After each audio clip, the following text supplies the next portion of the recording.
now. This is a timely topic because it's actually cold today. It feels like winter, it feels like snow, and we've had really mild temperatures. We've been really lucky so far.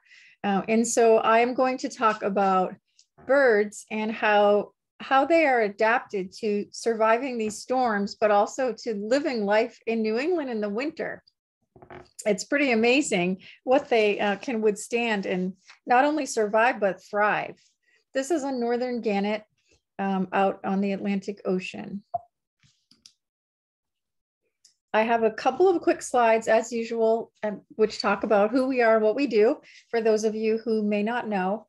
So we are WildCare. We are a wildlife hospital located in Eastham. We're dedicated to taking care of sick, injured, and orphan wildlife and releasing them back into the wild. We are a 501c3 nonprofit organization, and we see over 1,800 animals per year. And basically, we provide all of our own veterinary care, and we do all the rehabilitation on site. We do have a consulting veterinarian who comes to our facility. She donates her time, and she helps us when we need a consultation. We also provide over 40 programs like this throughout the year to teach people how to coexist with wildlife and to help mitigate human-wildlife conflict. We also operate a wildlife emergency helpline, which is basically a call center from 9 to 5, where you can call us if you have animals in distress or a human-wildlife conflict. And in 2020, we received almost 12,000 phone calls. So, you know, that number tells me that the work that we are doing is critically important. And our facility is the big yellow farmhouse that's located on the Orleans Rotary, except we're actually on Eastham. So we're on the Eastham side of the Orleans Rotary. It's a 19th century farmhouse and antique barn on our property. And where that is, for people who are not familiar with the Cape, we are just about here. Orleans, we're right on the Eastham line. Just made it into Eastham. And we're going to talk about birds and how they adapt. And I think it's important to point out that being on the outer Cape, we are about 30 miles out to sea. And we are surrounded by water, and we have birds that breed here, winter here, pass through here, and winter storms can really wreak havoc on them. So we will talk about that. And here's an important part of what we do is we have a very large aviary. It's elliptical in shape. And I always joke that it's so huge that you can probably see it from the moon. This is the structure here.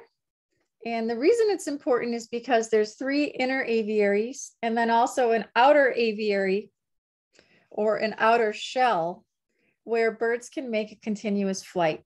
So we put a lot of raptors in this building, like this red-tailed hawk, but we also have housed, you know, we keep our ducks and our geese and our terns and gulls in this building, not all in the same place at once, of course. And with this outer shell, birds can make continuous flight. So it's very true to life, like being in the wild where they can fly continuously. And you can't talk about seabirds and winter birds without talking about seabird therapy pools. Our pools are critically important for helping us to get water birds conditioned and waterproof so that they are ready to go back into the wild. And we're going to talk a little bit about feathers today. And then finally, what animals do we treat and why do we receive them? So we see primarily birds, wild birds. They probably make up 70% of what we see, but we also treat wild reptiles, amphibians, and wild small mammals. And we typically see animals because they are orphaned, injured, or diseased. Okay, so on to our topic. So birds, one of my most favorite things on this planet. They are such fascinating, diverse, all unique and beautiful, beautiful creatures. And birds, the #1 reason why they can survive in the winters is because of food. And we'll talk a little bit more about this. Of course, every species is different, But here are two examples of two species and how they have adapted to winters. So the cedar waxwings do breed in New England. They're a breeding bird. And in the winter, many of them are migratory, but some of them remain what we call nomadic, which means they travel the countryside. Some of them may stick around, and they're basically looking for food sources throughout the winter. And this might bring them to new locations. And food sources in the winter for them is a completely different diet than what they eat in the summer. In the summer, they are eating berries and lots of insects, and that's what they feed to their young. In the winter here, we don't have a whole lot of insects because of our cold temps. So what they're looking for is persistent winter fruits. And you can see here, I don't know what type of fruit this is, but you can see that they are fermented. You know, there's probably a freeze and then a thaw and a freeze. And so these birds gorge on winter berries. And so a way to attract them to your yard is to plant berries that persist, you know, berry producing shrubs and trees that have persistent winter fruits. They absolutely love that. The northern cardinals, it's interesting, you know, if you look back 100 years, northern cardinals, they were not distributed as they are now. They were only found in small patches throughout the US, and now they are, if you look at the map for northern cardinal, they are just everywhere in the United States. And this is believed to be because of bird feeders. So bird feeders have allowed, it's a supplemental food source for them. It allows them to sustain themselves in the winter, and it has allowed them to expand their range. If they didn't have bird feeders in the winter, you know, many cardinals probably would not have survived, and perhaps we wouldn't see these birds distributed as widespread as we see now. And I hope that makes sense. So winter and migration, which we will talk about, birds have to adapt, or basically they don't survive and they can't stay in those areas. And this also forces migration. I'll explain this more. But anyway, the northern cardinal, believed to be a success story because of their ability to survive winters because of bird feeders. Does that mean that they are dependent on them? No, it doesn't. It just means that it helps them to basically sustain themselves during the winter months. Okay, so how do birds do it? How do birds stay warm in the winter? How do they stay here? Well, many, many different factors. So other than food, obviously giving them energy, their feathers are incredible insulators. So their feathers keep them from losing internal heat. Some birds, they actually grow more feathers in the winter, so they have a more dense plumage. Fluffing. When you see birds on a cold winter's day and the wind's blowing and you see a robin that's all fluffed up and it looks really, really round, they're fluffing up their feathers so that they trap air, kind of like a down jacket that we would wear, and it holds the heat against our body. Pigmentation plays an important role in whether or not birds can absorb and hold on to heat.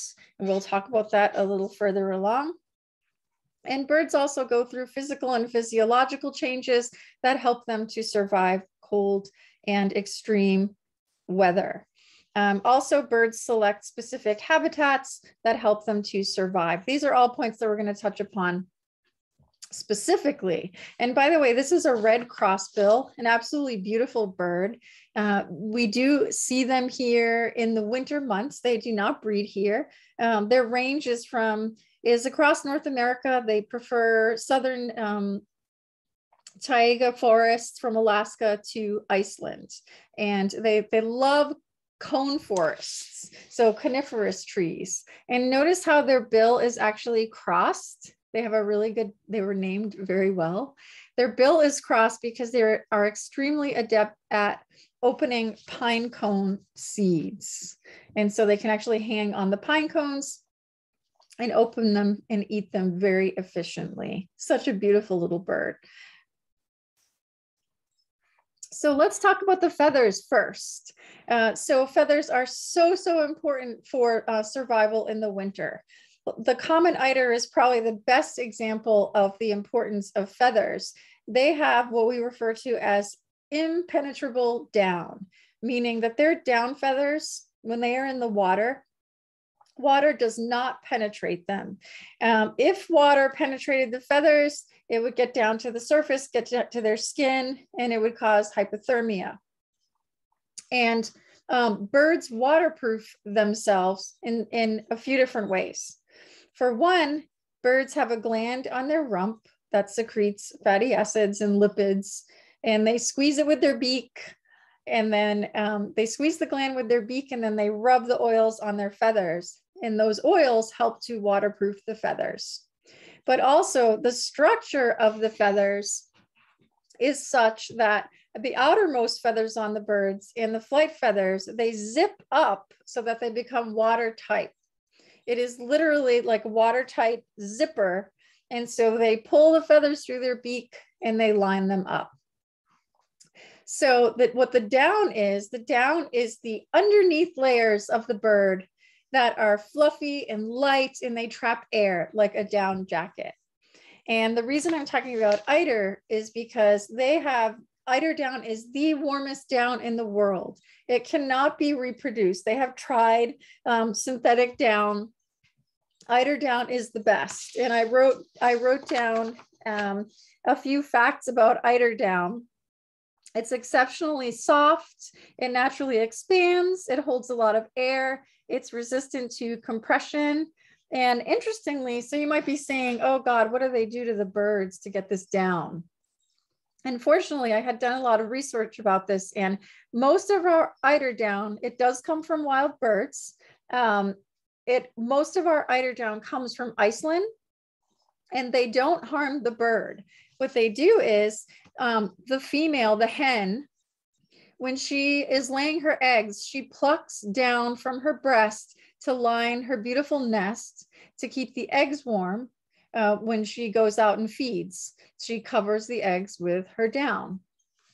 This also keeps the young birds warm when she has to leave the nest. And so these farmers in Iceland, they actually preserve habitat for these birds to nest. They protect them from predators.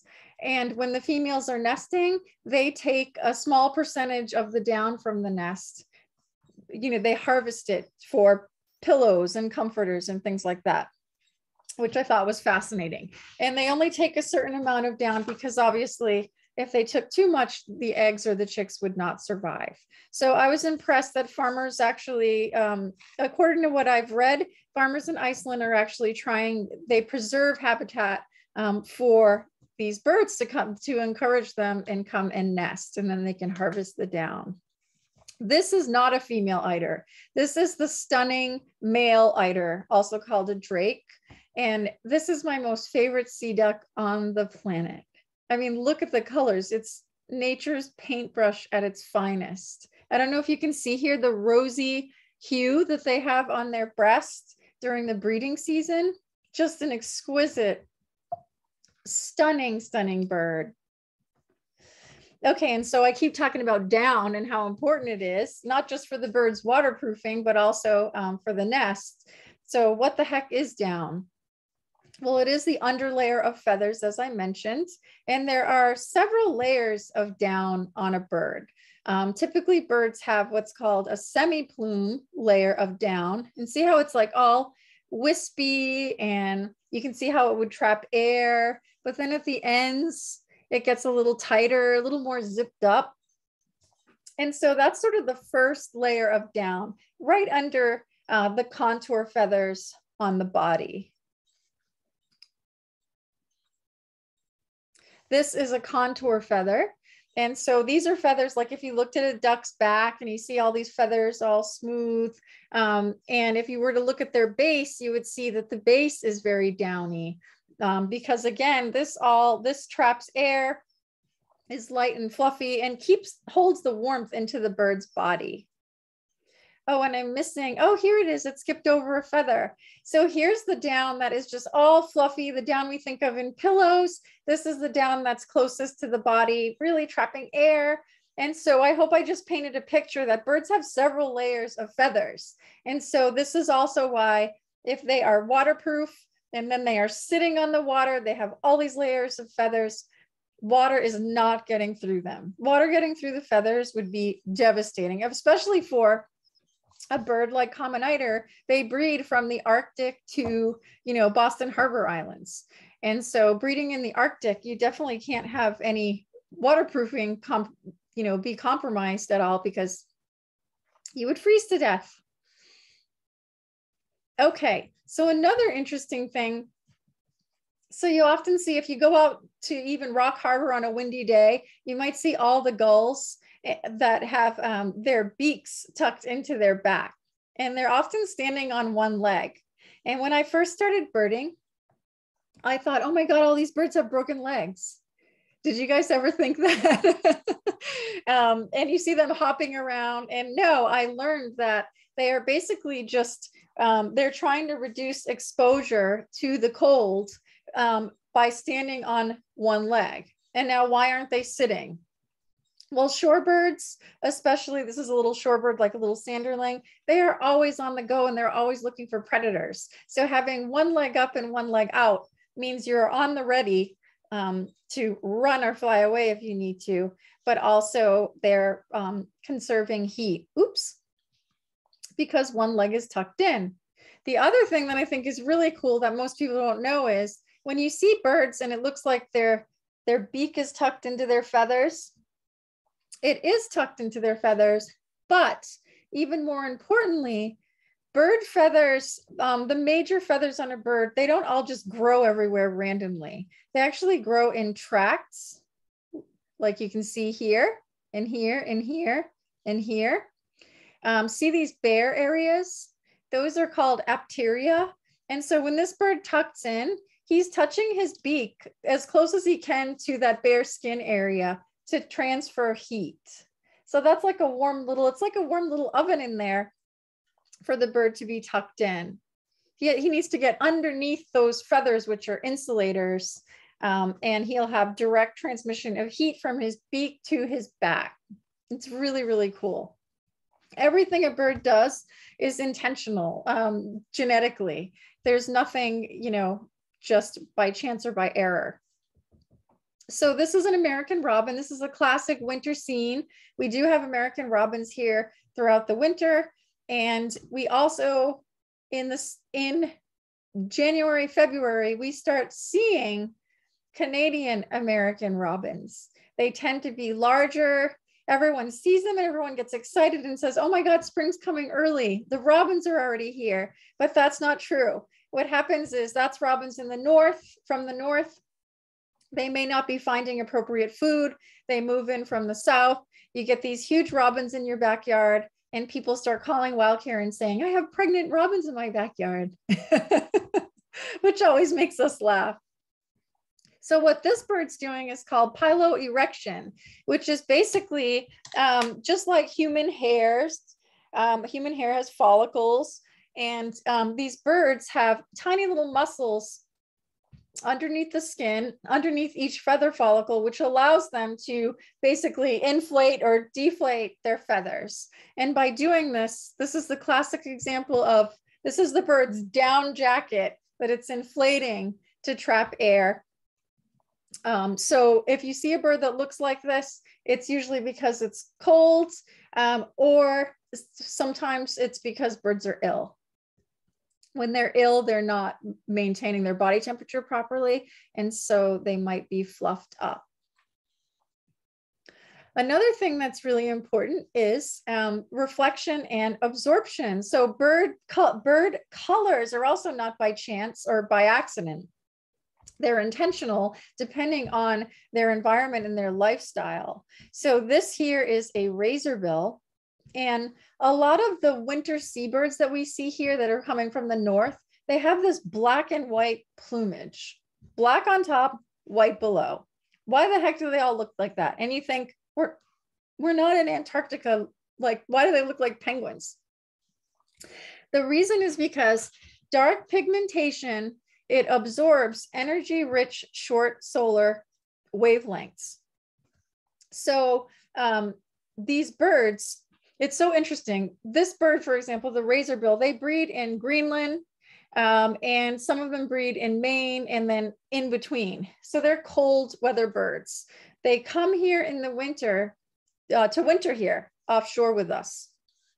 So being in the water, dark plumage, it concentrates heat near the surface of the feathers, which is great when you are in cold temperatures and you're sitting in the water, because the only place that's going to be exposed by the sun is your back, basically, when you're in the water. So they get heat in that way. But interestingly, do you ever think about, you know, if you were to go to the Sahara Desert, the people there wear black robes, and you think, why? Like, black is so, it absorbs these energy rich wavelengths. Why would they wear that? And I wanted to read something to you that I thought was really fascinating. And I always think of birds when I read this. So the black robes that they wear in the desert, basically additional heat that is absorbed by black robes is lost before it reaches the skin, because again, dark plumage or dark robe only concentrates heat near the surface. So, and then it drives convection under the black robe, making it actually cooler than wearing a white robe. So this is why these birds have this plumage, excuse me, but also because they're always on the water, and from above, predators won't be able to see a black body against a body of water. And it's believed that from underneath, predators won't be able to see a white body with the light of the sky. And I hope that all makes sense. So that's why these birds are black and white, basically. So black helps in both ways. It helps to maintain heat if you just need it on the surface, and it actually keeps you cooler in extreme temperatures. Okay, so this little bird, I'm so excited to talk about this little guy. I don't know if you all know, last year we had this huge finch year. We call it an eruption of finches, where we had all these little visitors from the north in large numbers, and they were coming here because they did not have enough food sources in further north. And so last year there were a lot of redpolls here, crossbills, pine grosbeaks, evening grosbeaks, and other finches that we don't typically see always in large numbers. So the common redpoll, it's a type of finch, and they breed in boreal regions of Old and New World Arctic. They are the most common breeding songbird in the upper Arctic. They're a tiny little bird, and their eruptive cycle here, it's driven by widespread failure in seed crop production for spruce and birch primarily. So here's a little bird, comes way from the north. Imagine it comes here, and it must be balmy here, right? In the winter, this is nothing compared to being in the high Arctic. So how do these birds survive those extreme Arctic temperatures when they are there? Well, they select high-calorie foods, and their gastrointestinal efficiency increases at extremely low temps. Their plumage has greater insulative value. They have lots of down that traps air. They are able to continue activities in extremely low light. And so, you know, when you have those, in the Arctic, excuse me, when you have periods of no light, these guys can still feed. But also they tend to create little snow tunnels. If you bury into snow, the ambient temperature is higher than the air outside. And so that will keep them warmer. They're such sweet, sweet little birds. And I just want to point out that if you're interested in tracking finch eruptions, there's actually a website you can go to. If you just Google Winter Finch Forecast by Tyler Hoare, every year he takes a look at the seed distribution in the Arctic in these forests, and basically predicts what kind of finches we're going to see, and if it's going to be a big year. Good news for these finches. Compared with last year, this year they seem to have lots of food, so we're not expecting to see a huge eruption of finches. So another thing that this beautiful little redpoll does and makes it a winter superstar is, and this bird, by the way, is like the size of my thumb, if you can imagine, with this tiny little seed-eating beak. They look like a Christmas ornament in the snow. So they have an adaptation for surviving long winter nights. They have something that is called, it's called an esophageal diverticulum, which is a long fancy word. Basically, most birds have a crop, which is a widening of the esophagus, and it's a storage area for food. So when birds eat, food goes into their crop, they fly away to go to somewhere safe, and then they start the digestive process. Food is not digested in the crop, it's simply a holding place. These little tiny birds, they have developed an extra pouch in their crop so that they can hold more food. So basically they gorge and then they go into their little snow tunnel at night. So they're warmer in their snow tunnel. And then they have this extra pouch of food that fuels their furnace for the entire evening. I mean, when you think about it, a creature this big, you guys, this big, has this incredible adaptation for surviving in those northern forests. It's amazing. So they're fabulous. Here's another outstanding creature, a snowy affair. This is our fierce predator who visits us from the Arctic tundra. And I love to say fierce predator because if you've ever really looked at a snowy owl or worked with one, they're pretty stupid looking, right? Here's this like apex predator from the Arctic. And then we see him here looking like a goofball sitting on someone's roof. This is another example of what we call an eruptive species. What I mean by that is some years we have snowy owls everywhere on our beaches, and some years we barely have sightings of snowy owls on Cape Cod. Snowy owls love Cape Cod because they're coming from Arctic tundra. And imagine our wind-swept barrier beaches. What could resemble Arctic tundra more than that? And our weather conditions compared with Arctic is so mild. So what happens is in years when snowy owls don't have enough food, they have to move south and disperse and find food sources, and we see them here. However, there's another reason why we have eruptive years. Sometimes snowy owls, they'll have a banner year where they produce so many young in the Arctic that the young then have to disperse for the winter to find food sources. So if you're seeing them here, it's not necessarily because they were starving in the north. It might be because it was a really good year and they had tons of babies, and those babies have to disperse and find food. But anyway, they're here now and people are reporting them from all the favorite spots. There was one on Boat Meadow Beach in Eastham just this morning. But I'm pointing out snowy owl also because look at, I don't know if you can see their feet. They have the thickest down. Their feathers are so dense, and they've adapted feathers on their feet that literally, I have held snowy owls. It looks like a bear claw. I mean, the feathers literally look like fur. And this is to keep them, you can see, I mean, just up to their eyeballs in dense feathers. It's incredible. So these guys are not cold. So when you see them at Nauset Beach and it's snowing and it's blowing, don't feel sorry for them because they're warmer than you are. they got this. So another fascinating tiny little bird that we all know and love is the black cap chickadee. This is Massachusetts state bird. They breed here, they winter here. They are not strongly migratory. How the heck do they stay alive during the winter? Well, first of all, they're actually really smart. They are known to be scatter hoarders. They store food away in other places where squirrels won't find it. So they store food away for bad weather days. They also, obviously, they and all other birds are thermogenetic. They maintain and produce their own body heat.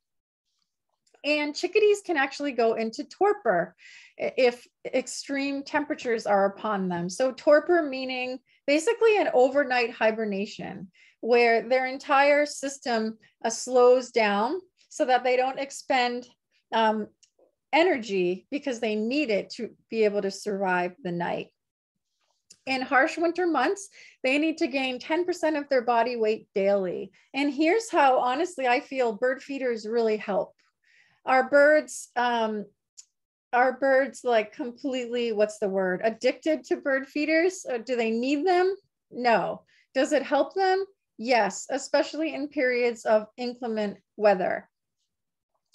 They also have extra insulation. They fluff their feathers. They roost in groups. They select high-calorie foods, and they will scavenge in the winter. When weather is really harsh and there's no food, they have been known to scavenge on carcasses. Just incredible. So talk about a really adaptable, a tiny little bird with, obviously there's a big brain in there. They're so sweet. So another fascinating adaptation is the ruffed grouse. We do have them in Massachusetts. This is a beautiful, beautiful bird. You can imagine when they don't have a snowy backdrop, imagine how camouflaged they are with that coloring. So ruffed grouse, I wrote down their distribution. So they're found throughout deciduous and coniferous forests of North America. Their favorite things to eat are aspen and poplar seeds. They eat the bugs, the twigs, and the catkin. But the reason that I'm mentioning them is because in their northernmost habitats, they see a lot of snow and see these little, it looks like a comb on their feet. They actually grow these tiny little fleshy, it's called pectinations, and these are snowshoes. They grow snowshoes for the winter. And the snowshoes helps them, if they're going to be eating buds and things off the trees, they don't want to keep sinking into the snow with their heavy body. So this essentially keeps them on top of the snow so that they don't sink through. And trembling aspen and all these buds they're eating are really sugar rich, which helps them stay alive in the winter. I know you can't see it, but they also have feathers over their nostrils, keeps them from losing heat from their breath. And they will roost often together in one conifer stand. And there's warmth in numbers. So very, very cool. Oh my goodness. And then this bird, I can't talk about winter adaptations without talking about this beauty. First of all, look at that bird. It's just stunning. This is what's called a ptarmigan. It looks like Parmesan, but it's called a ptarmigan. And I have this, it's a willow ptarmigan on the left and a white-tailed on the right. This is a grouse of the alpine habitats. So it's related to the rough grouse I just showed. It's the smallest grouse in North America, and their plumage changes annually from white in the winter to grayish brown in the summer to match their habitat. So they grow these dense feathers on their feet. Meet the bird with the built-in snowshoes, and they keep these all winter. It's just incredible. And look at this bird. They also create snow tunnels, and look at how well they're matched to their snowy background.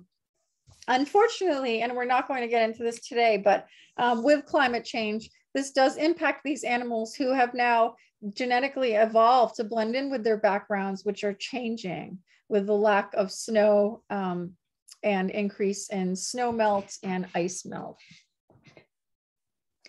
Okay, so let's talk about size. Size does matter when we're talking about birds and staying warm in the winter. So there's something called Bergman's rule. And when I went to college 100 years ago, I learned about this, and this was my favorite thing because I thought it was fascinating.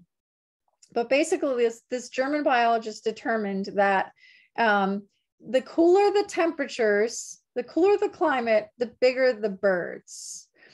So your Canada geese who are actually from Canada, they are actually larger than your Canada geese who are from Florida.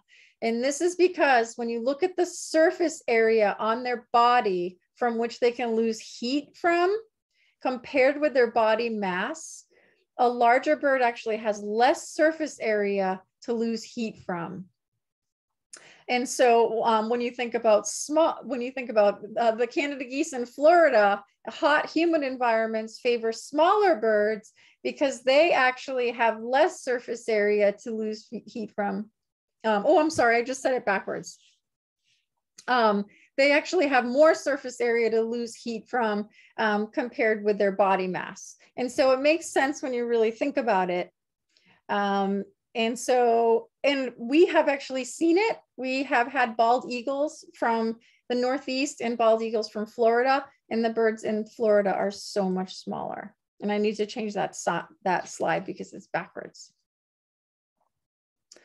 Okay, so changing energy requirements. This is just another example of how birds adapt to the climate in which they are living in. And so someone looked at house sparrows in different climates, and they found that house sparrows living in Panama, for example, they basically used up 58 to 67 kilojoules of energy per day in the summer and winter, whereas the birds in Churchill, Manitoba used up 117 and 151 kilojoules per day. And, you know, it makes sense. More extreme environment, they need to eat more and they need to take care of themselves.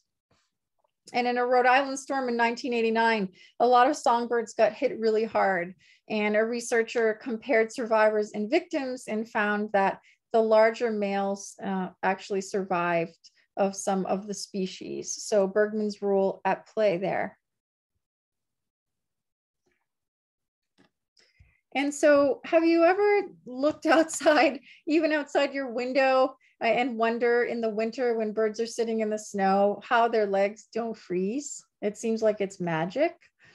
These loons who winter with us, and they're in these icy cold Atlantic waters. This is Rock Harbor with a bunch of gulls sitting down. It is not magic, but it is something that is really fascinating that birds have evolved. Basically, birds have evolved this countercurrent exchange of arterial blood for venous blood, which I am going to explain. So what happens is in birds, their artery, which is pumping blood away from the heart, lays right on top of their veins. And the vein is bringing blood that is away from the heart back to the heart. So what happens is the artery and the veins lie so close together that basically there isn't a chance for the cold blood that's returning to even get cold because it's being heated immediately with this countercurrent exchange. And guess what? I know that I never explained that well, so I'm going to read you an explanation. The main artery that carries warm blood down the leg is positioned next to a large vein that brings cooler blood back from the foot to the body. A shunt near the base of the toes allows most of the arterial blood to pass directly into the vein and return without going through the toes and webs and losing more heat. It's this amazing, and there are more adaptations. I mean, birds can constrict or dilate their blood vessels in their feet almost on command. And so this is why, except for in extreme temperatures, birds' feet don't freeze. They are so lucky, really, really lucky. This is an example. This was a common loon who a couple of winters ago, unfortunately, sometimes they interpret ice as an open body of water. And so they will actually fly down and they hit the ice, and sometimes they injure themselves, sometimes they're stunned. And in this case, people were calling this loon was on its back on the ice. And so the fire department, I think this was Harwich, came out and helped us retrieve the bird. We examined, observed it, and it was fine, so it was released. But they're not always fine. So if you see a loon on the ice or on the street after a storm or during an ice spell, don't just put them in the water. We'd rather take them into wild care and observe them for at least 24, 48 hours and make sure they are okay. So anyway, yes, constriction of veins. So why can't people do this? It would be so great if we could do this and stay warm. I am just going to, someone is not muted. There. Okay. So thermogenesis, shiver me timbers. This is also really interesting. Birds do shiver, and that helps to keep them warm. They are not capable of non-shivering thermogenesis like we are. And that is with, we have brown adipose tissue that helps us to, you know, when we're starting to get cold, and that our body immediately is trying to warm us up without necessarily shivering. And birds lack brown adipose tissue, so they can't do that. So they can only shiver intentionally, and that increases their body temperature. This is a dark-eyed junco, and I hope that all of you have been enjoying. They have returned for the last month or so. They come from more northerly climates, and I consider them our snowbirds. Winter is really here when they arrive. They're in Alaska to Newfoundland, and north to boreal forests. They're beautiful little birds. So interesting. Birds have a lower critical temperature, which basically means, just like people, minimum body temperature that is tolerated before your cells start freezing or your body starts shutting down. And so every species is different. But for example, a snow bunting, because birds, by the way, most of them have a body temp of 102 to 108. Their body temp's up there. So a snow bunting begins shivering at 48 degrees Fahrenheit, whereas a northern cardinal will start shivering, a larger bird, at 64 degrees Celsius, which I can't remember what the conversion is. Actually, that was supposed to say Fahrenheit. Northern cardinal will start shivering at 64. You might think, God, that's so warm. But compared to their body temperature, which might be 104 when active, 64 is actually not that warm. Oops, my slides just went crazy. So when talking about surviving winter storms, we also have to talk about torpor. What is torpor? That is an typically overnight state of hibernation. And hummingbirds are a classic example. Baby hummingbirds or baby ruby-throated hummingbirds go into torpor at night to conserve energy, because hummingbirds can't feed all night.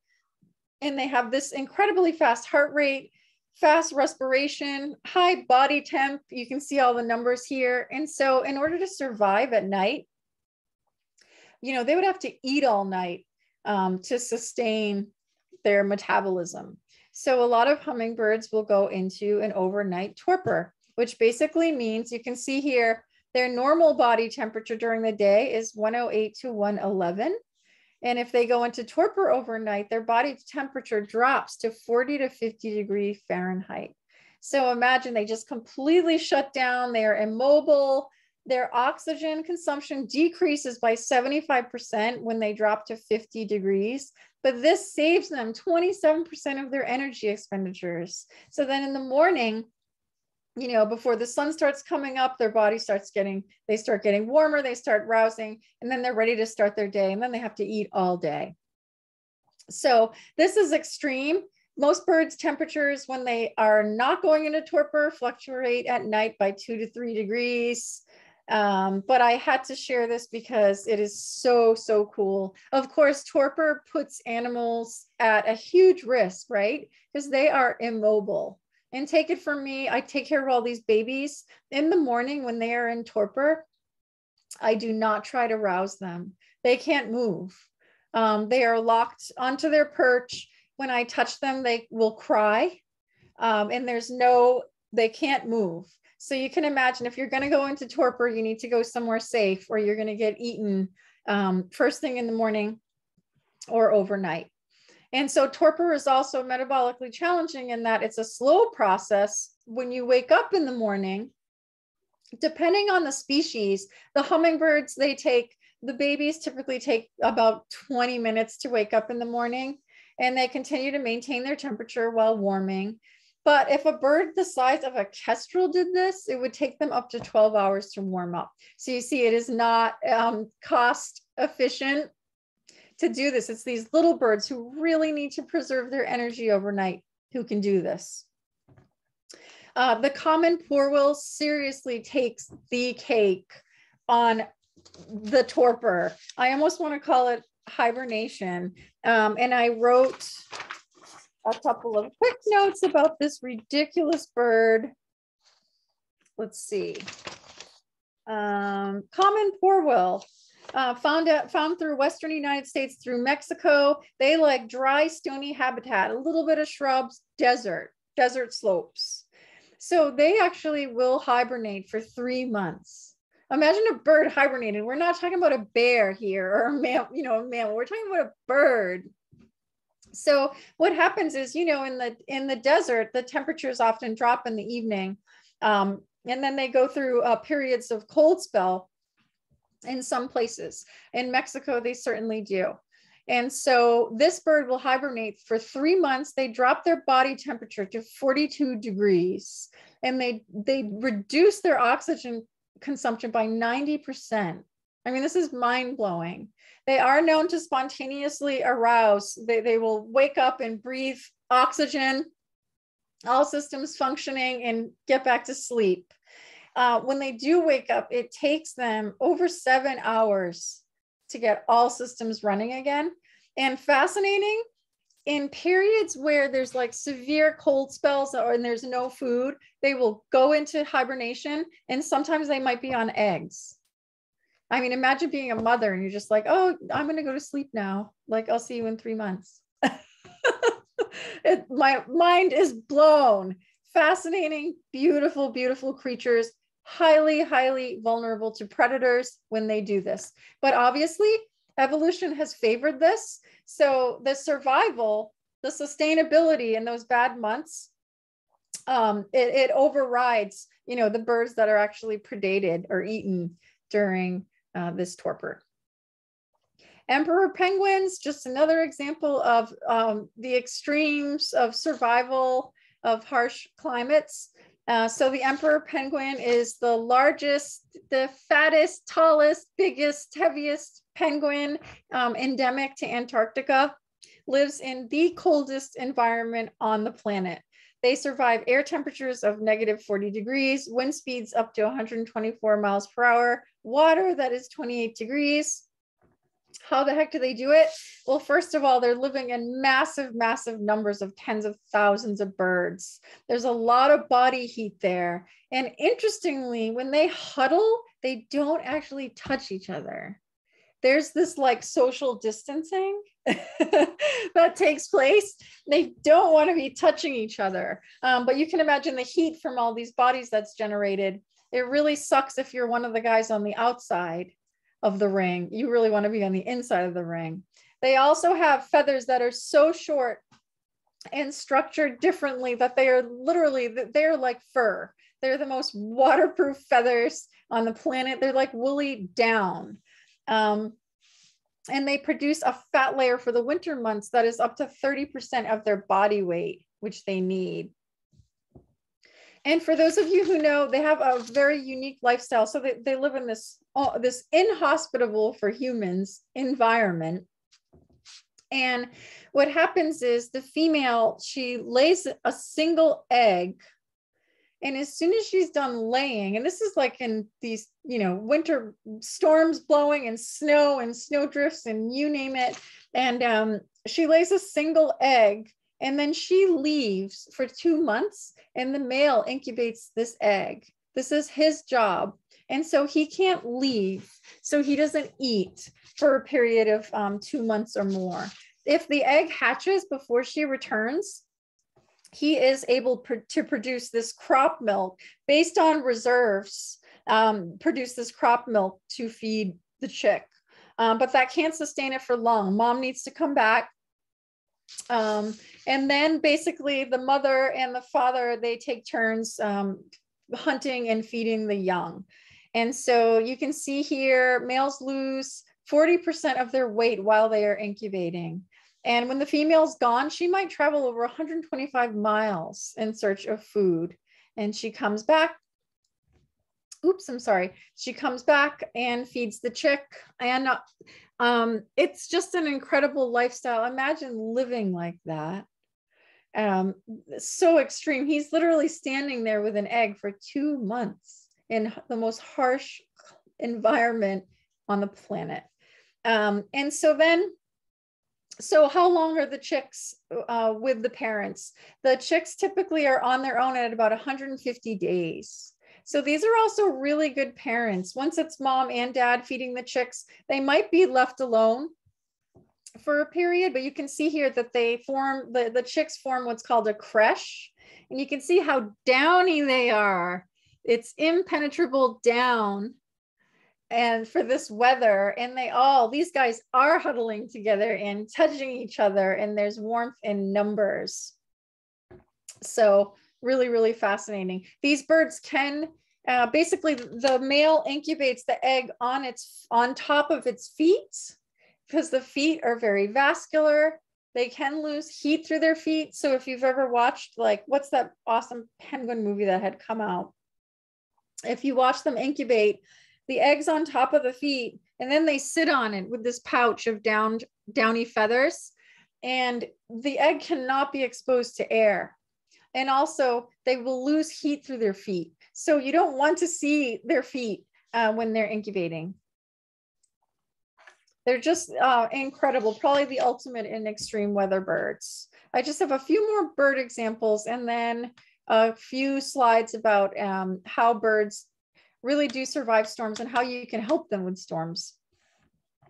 So birds also survive winter habitats and winter weather by selecting places with microclimates. For example, some species like bluebirds will actually huddle together in the winter in a nest box or in a tree cavity. We had a couple of years ago, someone called us, I can't remember the town, it might've been Eastham, and in their wood stove outside, she found several bluebirds that had all gone in there to get out of the weather. And unfortunately, one of them was dead and 2 of them were not in very good shape. And that's because, I don't know if they were trapped in there or they probably, the ones on the bottom were suffocating. Anyway, we got these birds and we ended up releasing them. Oh yeah, it was 3. It was these 3. It was 4 birds and one was deceased.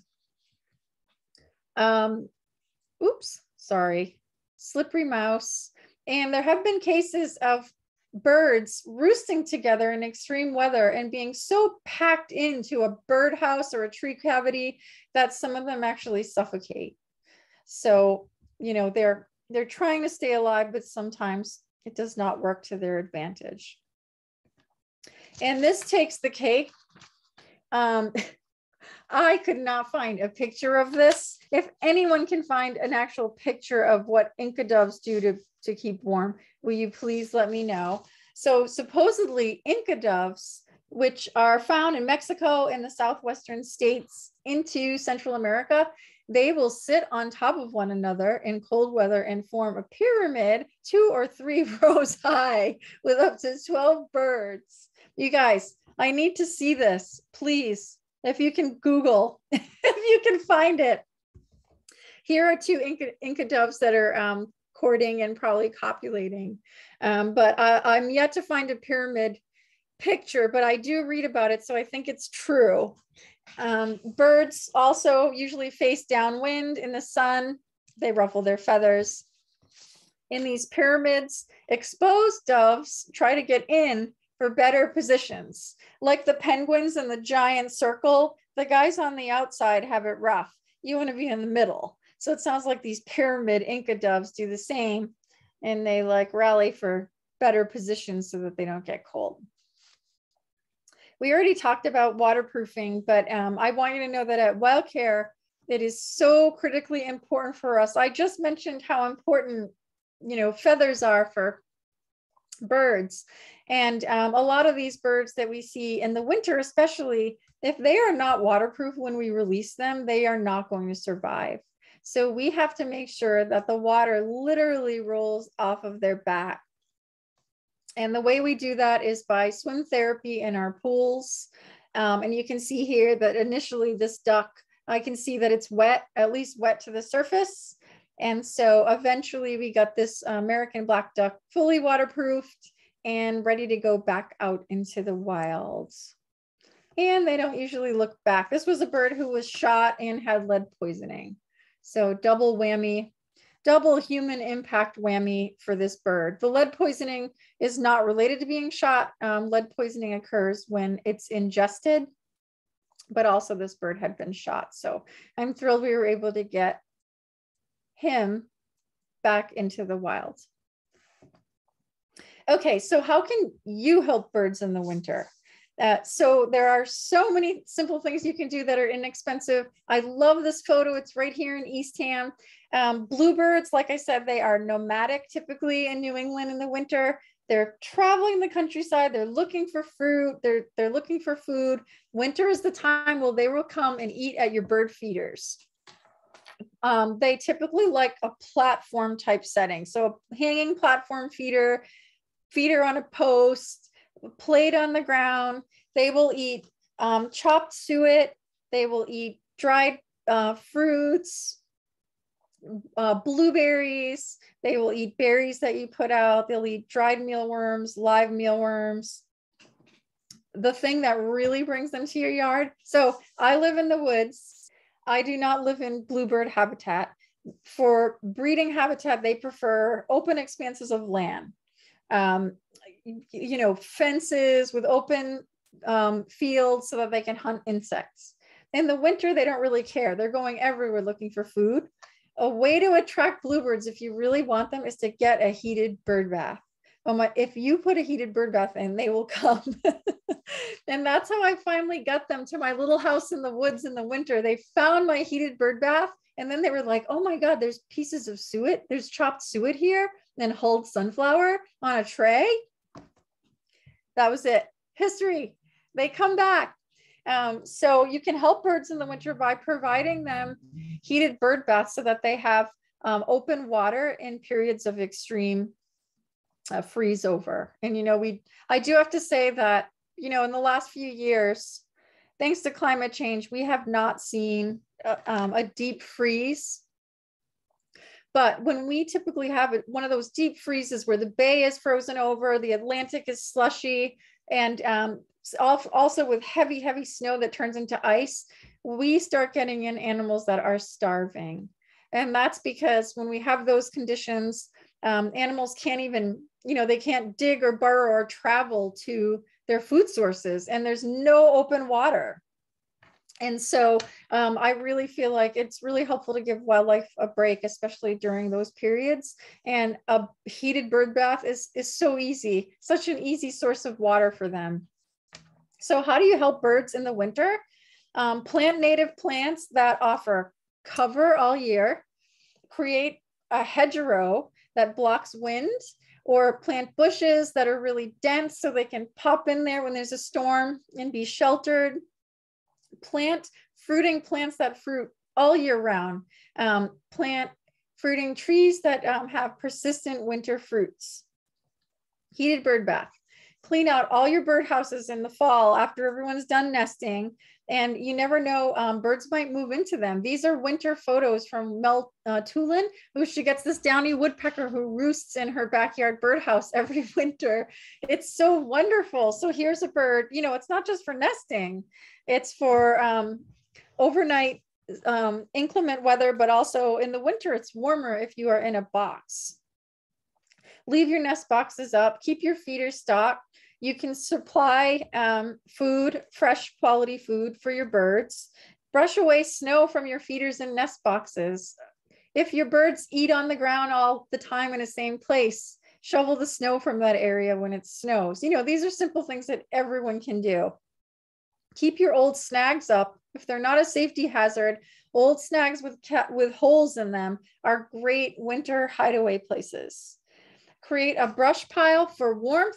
I love, if I did a real Christmas tree, I would put it out in the winter and leave it as a brush pile for birds to hide in. You can also hang suet on it. Create a border wall. Mulch piles. Oh my goodness, mulch piles are awesome in the winter because it's a warm spot where bugs are hiding, and birds can actually find bugs in the winter if the ground is not frozen.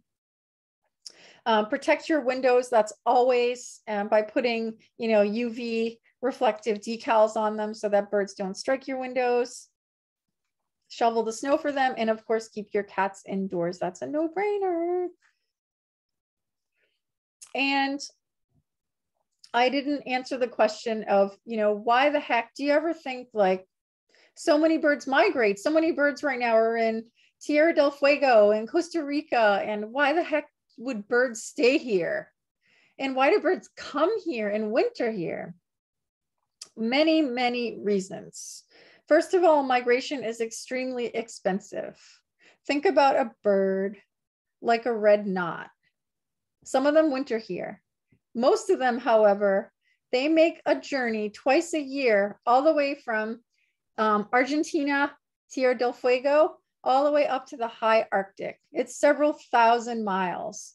Imagine for the ones that can survive the winter here, in the spring, they can leave earlier to go and secure the best nest sites. They don't need as much energy reserve to get there because it's half the distance. Okay, so that is why some birds stay. However, they often have to adapt to the changing food sources. So the coast is a little bit different because there's a whole, like red knots that I just gave the example of. They're eating all these aquatic invertebrates and copepods, and all those things are still there in the winter. The sand isn't frozen over, except for in extreme cases when the water is frozen on the Atlantic. So they don't have to change necessarily all that much. Other species, however, so this little dovekie, they breed in Greenland. You want to talk about a cold weather bird. They come here to winter offshore because where they are, everything is frozen at this period of time. So they come here and it is balmy for them, and we are loaded with food. Everyone knows anyway that the Atlantic is so rich and so much diversity. There's so much food in our ocean. And so these guys are here for the winter because they couldn't survive the winter months in the north where they breed. So that's why they come here, because it's usually birds that come here and stay here for the winter are coming from the north where the habitat is completely inhospitable with no food sources in the winter. I hope that makes sense. Also, if you stay here, like, let's say we have some gray catbirds who stay in New England in the winter. Why do those birds stay here? They're probably surviving on persistent winter fruit. Then in the spring, when all their buddies are migrating from South America, they're already here to grab the best breeding spots, and they can have more chicks, more time for chicks. You can start nesting earlier. You can maybe have more clutches in a season. I mean, so depending on each species and their lifestyle, it's sort of a different story. It tends to be the bolder species that stay. Like blue jays, they're considered a migratory bird, but they are pretty much non-migratory. They don't make large movements. They are a bold species. They are opportunistic. They can survive and thrive winter months here. Being in mixed flocks also helps. Those bluebirds I was talking about, in the winter, they often hook up with American robins and cedar waxwings. And then they all roost together, but it's also more eyes for predators. They all eat this, they are all looking for fruit. So it's more eyes to find the food sources. So it's a good thing to, to pair up into mixed flocks in the winter. And again, for some, our weather is downright balmy. These dovekies out on the water here in December, this is nothing, piece of cake. My last thing to say on this is, so why aren't they in Florida? This is a snow bunting, by the way. Oh my God. one of the prettiest birds you really ever could see. This is their winter plumage. To me, they look like a toasted marshmallow. It's the most beautiful, what's the word? Most beautiful warm colors all wrapped into one little bird. These are birds that are coming from the Arctic. They are only here in the winter. They love our beaches. They're eating weed seeds in our dune areas. And they will also go into snow tunnels in the winter in the Arctic. And they come here because life is easier in the winter. There's food sources. Northern cardinal, they expanded their range because of bird feeders and they can survive the winter. So why should we help winter birds? Well, it will help them sustain their populations. They already have enormous external pressures. Let's not give them more. And quite honestly, I wish I could say that, you know, storm systems are nature taking its course. However, we all know that with climate change, storm systems have also intensified. And so that's not necessarily as natural as it used to be. But they have all these other pressures on their migration. They have cats, they have windows, they have lack of habitat, they have poisoning, they have so many obstacles. I feel like the least thing we can do is try to help them through the winter months when they're here. We're helping them also because lack of food can sometimes delay migration. We don't want them to miss breeding opportunities, and every single stage of their life cycle is critical. So even the birds who are just passing through here, Cape Cod, in the fall or spring, that is for a reason. And that's a really important piece of their timeline while they're here. And I think I just have 2 more slides. So I have been talking for an hour about how birds survive winter, but basically they beef up in advance. They sense changes in air pressure before we do. They fuel the furnace. They find the food sources, and they find high quality food sources that give them the most energy quickly. They take cover, they stand downwind. They have that awesome counter current exchange in their blood system and their feathers. They get thicker plumage in the winter. I love this photo of the little titmouse. And my last slide is, you may not be aware that, so on Cape Cod, a lot of people come here in the winter to see seabirds, basically, because we're 30 miles out to sea. And a lot of these pelagic birds, pelagic meaning seafaring offshore birds like northern gannets, this beautiful bird, they breed in Newfoundland and off the islands off Quebec. And they winter here and they winter offshore, meaning that typically you see them and they're way out on the horizon. However, abundant food sources may bring them in closer to shore and sometimes into the bay. And so the best place to see a bird like a northern gannet would be a place like Race Point, where you're way out on the water. But what I really want to say is that we have something that happens here that's quite fascinating. So whenever we have a winter nor'easter or any sustained northeast storm, like the bomb cyclone that we just had in October, what happens is, and I stole this slide from my friend Jim Sweeney, the storm arrives typically from the southwest and then it starts moving towards the northeast. Okay, so it's here. The storm then continues to move northeast to northeast, and then the northeasterly winds start driving these offshore birds into the bay. So we have this spectacle.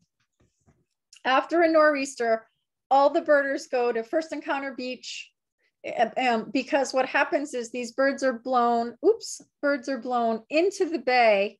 Some of them are weakened and they wash up, or some of them are actually beached. It depends on the storm.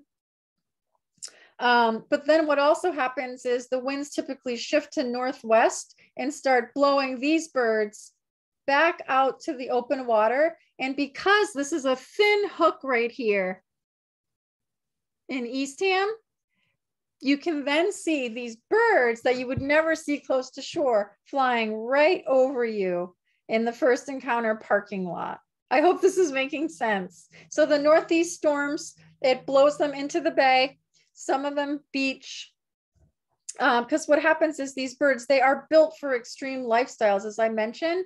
But when you have, especially combined with a migration, these birds that just arrived, and we have this huge bomb cyclone, and any birds that have any underlying condition, or young birds who aren't necessarily foraging that efficiently, 48 to 72 hours sustained winds and high seas where they're not feeding, birds are going to get weak and they're going to wash up.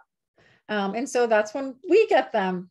And so the bomb cyclone, it wreaked havoc on gannets. There were gannets everywhere, dead and living on beaches.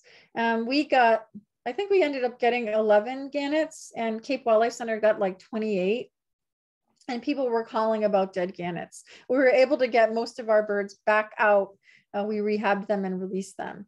But if we have a nor'easter, I highly recommend get up before the crack of dawn the next morning and go to First Encounter Beach.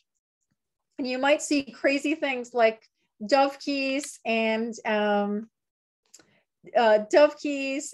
puffins and sometimes skuas, flying over the bay to the Atlantic side. It's really, really fascinating. This was one of our gannets we released from the bomb cyclone. Such cool birds.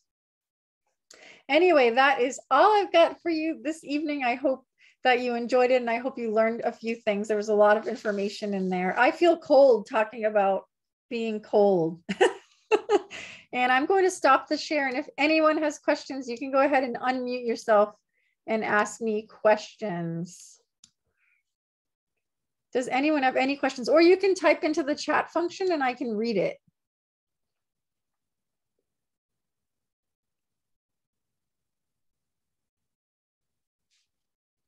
No questions? I also want to say thank you, because this is the last talk of our fall series, and I believe this talk raised $77. So thank you for your donations.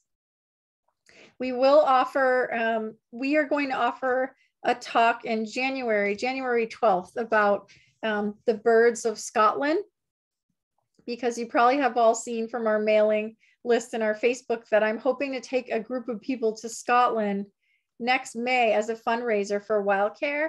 And so we have someone who's going to give us a talk about the birds of the Scottish Highlands. I'm excited. So stay tuned for that. And I do promise that I will send all of you this link as soon as we have them ready. We're going to put all of these talks on YouTube, and I'm going to send you all the links for the whole series. There's a little bit of a delay because I just hired a new marketing person. And so once she's up and running, she's going to do that. Thank you, Glenna. All right, I think I'm going to say good night. Bye, Catherine. Thank you for watching. Bye. Bye, Mary Lee. Thank you, Nicole.